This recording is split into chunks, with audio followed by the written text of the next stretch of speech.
শুনছেন দিনাজপুর সংবাদ চ্যানেল থেকে। আজ জানাবো পশ্চিমবঙ্গ দেশ বিদেশের বাছাই করা গুরুত্বপূর্ণ তাজা সংবাদ। খবরের শুরুতে জানিয়ে দেব সংবাদ শিরোনাম, পরে বিস্তারিত। মন্ত্রিত্ব আর থাকবে না, 30 দিন জেলে থাকলেই সরতে হবে প্রধানমন্ত্রী মুখ্যমন্ত্রীকে, আসছে বড় আইন। তৃণমূলের অ্যাকাউন্টে কত টাকা, মঙ্গলবারের মধ্যে ব্যাংকের থেকে তথ্য চাইল হাইকোর্ট। আপনি কি পাবেন 5 লক্ষের ফ্রি চিকিৎসা? 1 মিনিটেই দেখে নিন আয়ুষ্মান কার্ডের তালিকায় আপনার নাম আছে কিনা। থানায় থানায় মহিলা হেল্প ডেস্ক, আমার কাছে অভিযোগ যেন না আসে, পুলিশকে সতর্কবার্তা মুখ্যমন্ত্রী শুভেন্দু অধিকারীর।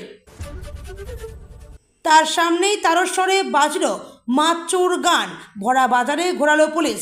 মুখ কাচুমাচু করে কি বললেন শওকত? গরু জবাই নিষেধাজ্ঞা তুলে নেওয়ার জন্য সুপ্রিম কোর্টের দ্বারস্থ তামিলনাড়ুর মুখ্যমন্ত্রী থালাপাতি বিজয়।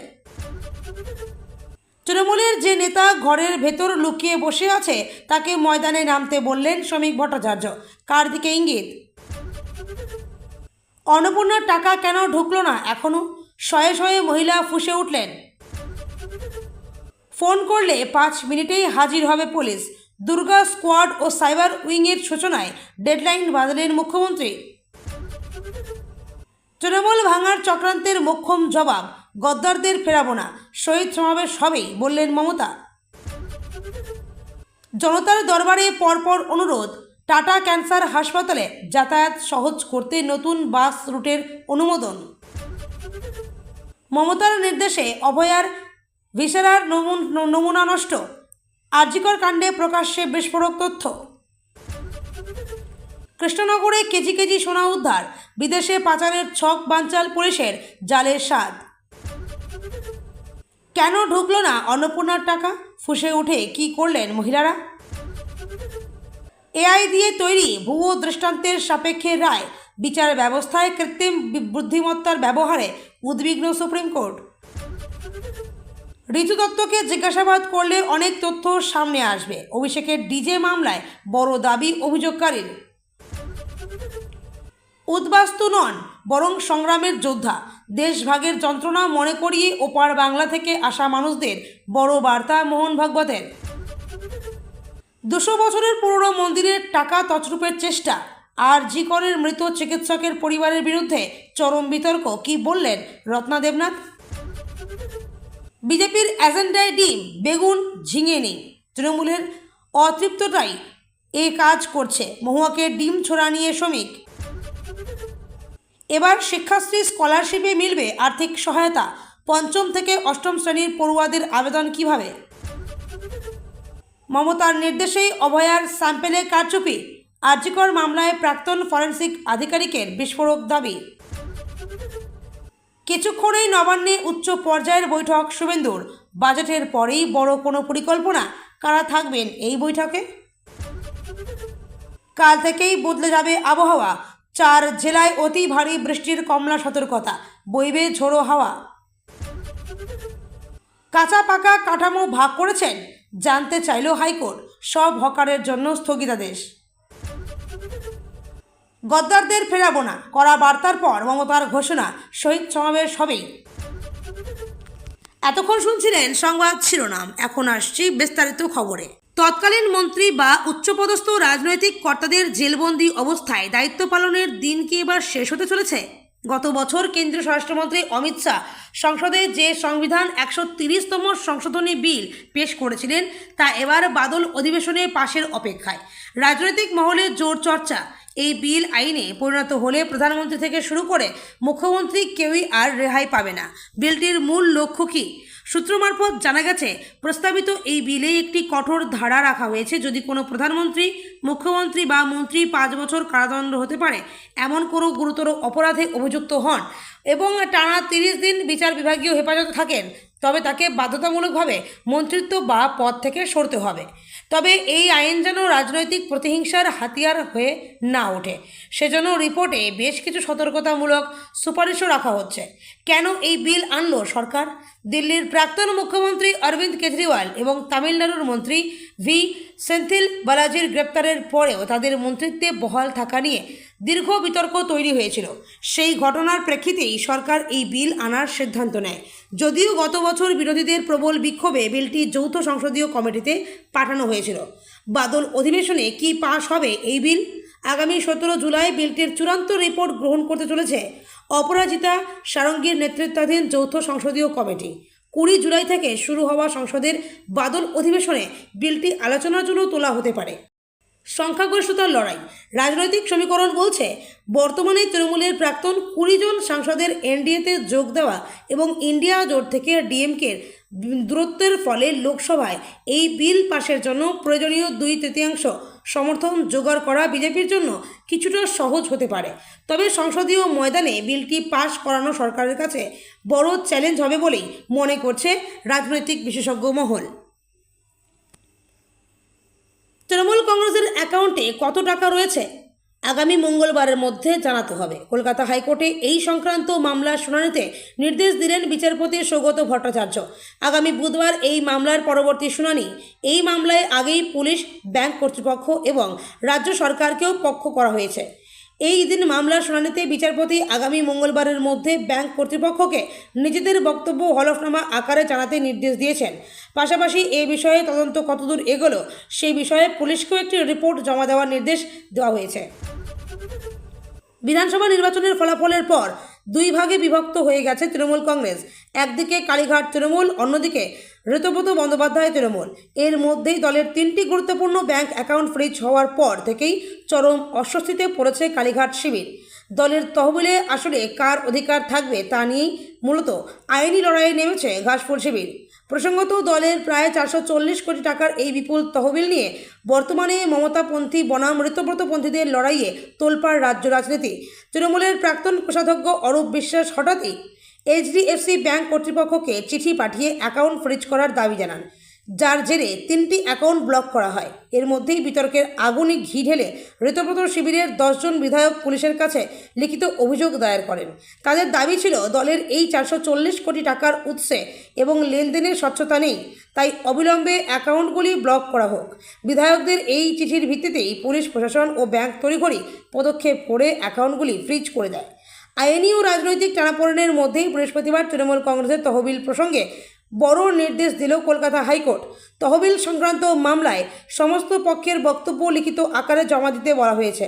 এর আগে সোমবার জরুরি ভিত্তিতে এই মামলা শুনানি আর্জি জানিয়ে আদালতের দৃষ্টি আকর্ষণ করেন কালীঘাট তৃণমূলের আইনজীবী। তখন আদালত জানিয়েছিল সব পক্ষকেই নোটিশ দেওয়ার পর মঙ্গলবার শুনানির বিষয়টি বিবেচনা করা হবে। তবে মঙ্গলবার সকালে কালীঘাটের দ্রুত শুনানির আবেদনটি সম্পূর্ণ খারিজ করে দেয় হাইকোর্ট। বলা হয় বৃহস্পতিবার এই মামলার শুনানি হবে। সেই শুনানিতেই এই নির্দেশ। পশ্চিমবঙ্গেও চালু হয়েছে আয়ুষ্মান ভারত প্রধানমন্ত্রী জন আরোগ্য যোজনা। এই প্রকল্পের আওতায় যোগ্য পরিবার বছরে 5 লক্ষ পর্যন্ত ক্যাশলেস চিকিৎসার সুবিধা পাবে। কিন্তু অনেকেরই প্রশ্ন, আমার নাম কি তালিকায় রয়েছে? স্বাস্থ্যসাথী থাকলে কি আলাদা করে আয়ুষ্মান কার্ড হবে? কিভাবে ঘরে বসে যোগ্যতা যাচাই করবেন? ভালো খবর হলো মাত্র 1 মিনিটেই মোবাইল বা ল্যাপটপ থেকে অনলাইনে এই তথ্য জেনে নেওয়া সম্ভব। পশ্চিমবঙ্গে শুরু আয়ুষ্মান ভারত। কত পরিবার পাবেন সুবিধা? রাজ্য সরকারের ঘোষণা অনুযায়ী পশ্চিমবঙ্গে আয়ুষ্মান ভারত প্রকল্পের সুবিধা পাবেন প্রায় 1,46,00,000 পরিবার। স্বাস্থ্যসাথী প্রকল্পের সঙ্গে সমন্বয় করে ধাপে ধাপে উপভোক্তাদের জন্য আয়ুষ্মান কার্ড তৈরি করা হচ্ছে। এই কার্ডের মাধ্যমে তালিকাভুক্ত সরকারি ও বেসরকারি হাসপাতালে বছরে 5 লক্ষ পর্যন্ত নগদহীন চিকিৎসার সুবিধা মিলবে।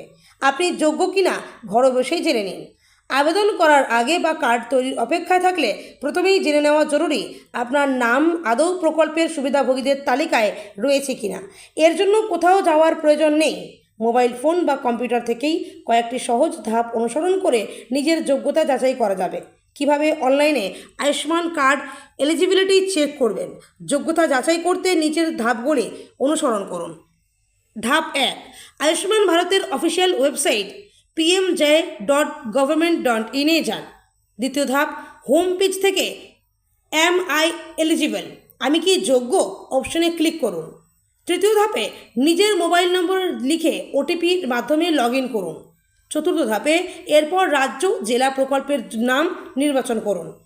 5 নম্বর ধাপে আধার নম্বর, রেশন কার্ড নম্বর অথবা পরিবারের কোনো সদস্যের নাম দিয়ে অনুসন্ধান করুন। তারপর ক্যাপচা কোড পূরণ করে সাবমিট করলেই কয়েক সেকেন্ডের মধ্যে স্ক্রিনে দেখা যাবে আপনার নাম প্রকল্পের তালিকায় রয়েছে কিনা। যোগ্য হলে কি তথ্য দেখতে পাবেন। যদি আপনি এই প্রকল্পের জন্য যোগ্য হন তাহলে স্ক্রিনে দেখা যাবে আবেদনকারীর নাম, পরিবারের যোগ্য সদস্যদের নাম, পরিবার ভিত্তিক তথ্য, প্রকল্পের অধীনে অন্তর্ভুক্তির অবস্থা।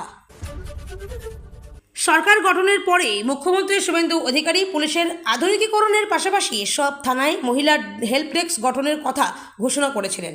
সেই অনুযায়ী নবান্ন সভাঘর থেকে রাজ্যের 500 থানায় এই পরিষেবার উদ্বোধন করলেন মুখ্যমন্ত্রী। মুখ্যমন্ত্রী শুভেন্দু অধিকারী রাজ্যের সবকটি থানায় বৃহস্পতিবার থেকে চালু হয়ে গেল সাইবার অপরাধ সংক্রান্ত এবং মহিলাদের জন্য বিশেষ হেল্প ডেস্ক। সরকার গঠনের পরেই মুখ্যমন্ত্রী শুভেন্দু অধিকারী পুলিশের আধুনিকীকরণের পাশাপাশি সব থানায় মহিলা হেল্প ডেস্ক গঠনের কথা ঘোষণা করেছিলেন। সেই অনুযায়ী নবান্ন সভাঘর থেকে রাজ্যের 500 থানায় এই পরিষেবার উদ্বোধন করলেন মুখ্যমন্ত্রী।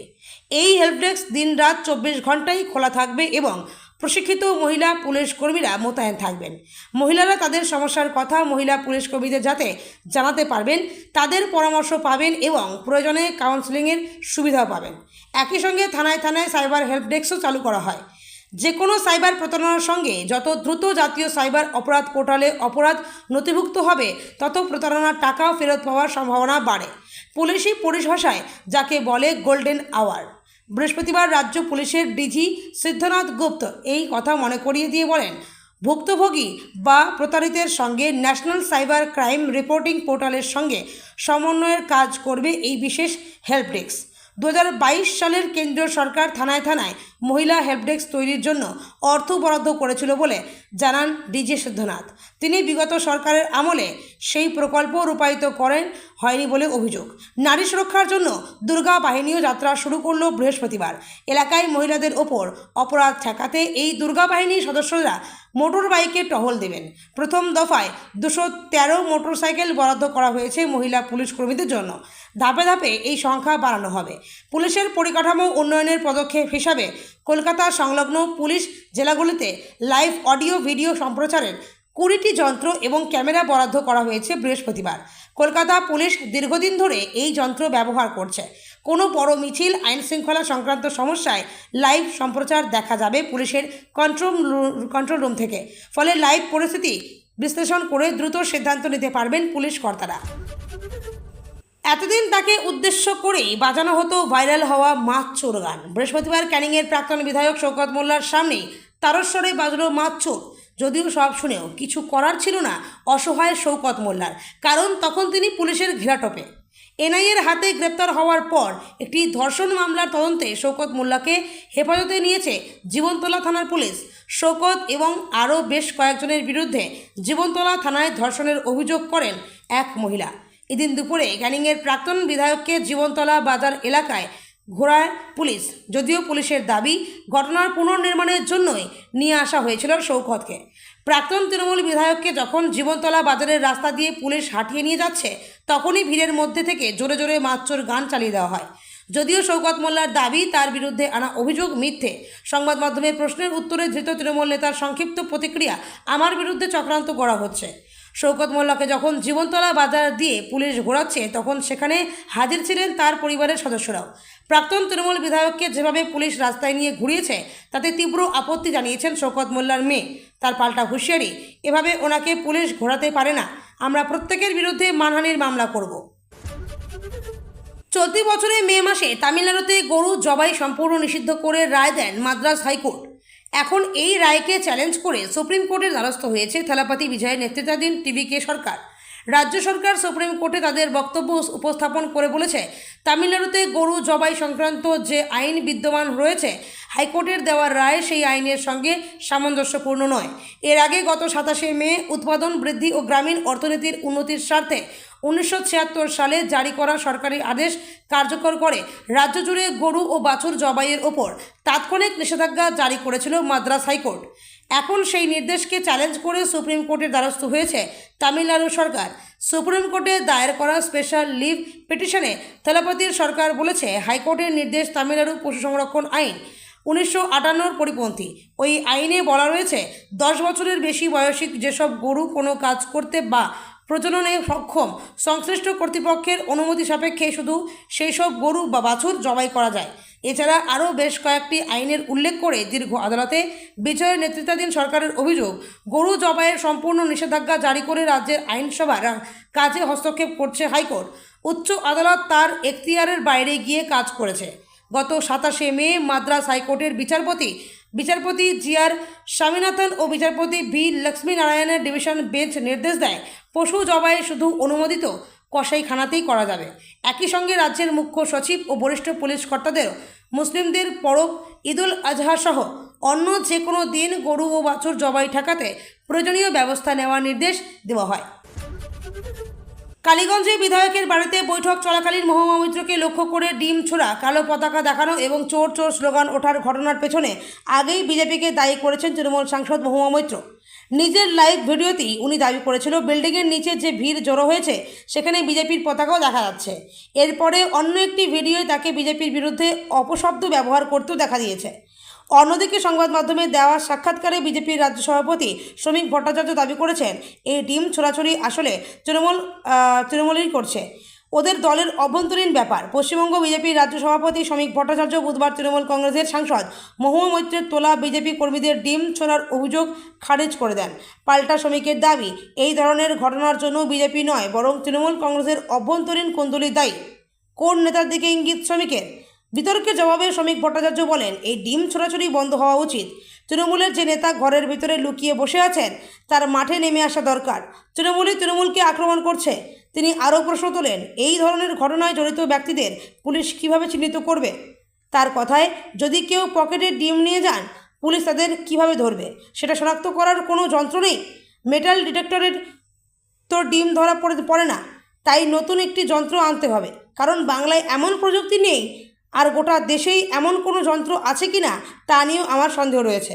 শ্রমিক ভট্টাচার্য আরও বলেন, কারা এই ঘটনার সঙ্গে জড়িত তা স্পষ্ট নয়। তিনি বলেন, তৃণমূলের এই ডিম কার কার পকেটে রয়েছে তা নিয়ে জানি না, তৃণমূলকেই সেটা খুঁজে বের করতে হবে এবং দেখতে হবে কোন নেতা বা কর্মীদের কাছে এই ডিম রয়েছে। এই ডিম ছোড়াছড়ি বন্ধ হওয়া উচিত, এতে বাংলার ভাবমূর্তি নষ্ট হচ্ছে। ধূপগুড়িতে অন্নপূর্ণা ভাণ্ডারে 3000 টাকার ভাতা না পাওয়ার অভিযোগে বিডিও অফিস, গ্রাম পঞ্চায়েত ও পৌরসভা চত্বরে বিক্ষোভে সামিল হলেন শয়ে শয়ে মহিলা। অভিযোগ, 12 পাতার অফলাইন ফর্ম জমা দেওয়ার পরেও বহু আবেদনকারীর অ্যাকাউন্টে টাকা পৌঁছায়নি। পঞ্চায়েতের বিরুদ্ধে গাফিলতির অভিযোগ, প্রশাসনের পাল্টা সাফাই এবং গোটা ঘটনার সর্বশেষ আপডেট জানতে ভিডিওটি শেষ পর্যন্ত দেখুন।